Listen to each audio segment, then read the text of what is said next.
എടുത്തിരിക്കുകയാണ്. അപ്പോൾ അതിനെക്കുറിച്ചും ചർച്ച ചെയ്യാം. ഓക്കെ. ബിഗ് ബോസ് വന്നതോടെ ഇരിക്കപ്പുറത്ത് ഇല്ലാത്തത് നടൻ മോഹൻലാലാണ്. തന്റെ സോഷ്യൽ മീഡിയയിലൂടെയും പൊതുപരിപാടികളിലും ലാലേട്ടനോട് ബിഗ് ബോസ് കാര്യങ്ങളും പരാതികളും പ്രേക്ഷകർ പറയുമ്പോൾ ചിലത് ലാലേട്ടൻ ചിരിച്ചുകൊണ്ട് പോകുമ്പോൾ ചില ചോദ്യങ്ങൾ ഇറിറ്റേറ്റ് ചെയ്യും.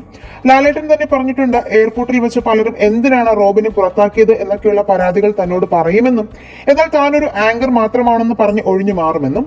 എന്നാൽ ഇപ്പോൾ ലാലേട്ടൻ പൊതുപരിപാടിയിൽ വന്നപ്പോൾ ഒരാൾ ബിഗ് ബോസ് ജാസ്മിനെ സിനിമയിൽ നായികയായി എടുത്തോ എന്ന ചോദ്യത്തിന് ലാലേട്ടന്റെ മറുപടി നിങ്ങൾ ഇത് എങ്ങനെ അറിഞ്ഞു എന്നാണ്. എന്നാൽ സോഷ്യൽ മീഡിയ വഴിയാണ് ഈ വാർത്ത അറിഞ്ഞതെന്ന് പറഞ്ഞപ്പോൾ ലാലേട്ടൻ ആ സോഷ്യൽ മീഡിയയോട് ചോദിക്കൂ എന്ന് ചിരിച്ചുകൊണ്ട് പറയുകയും ഞാനിതൊന്നും അറിഞ്ഞിട്ടില്ല എന്ന മറുപടി പറയുകയും ഉണ്ടായി.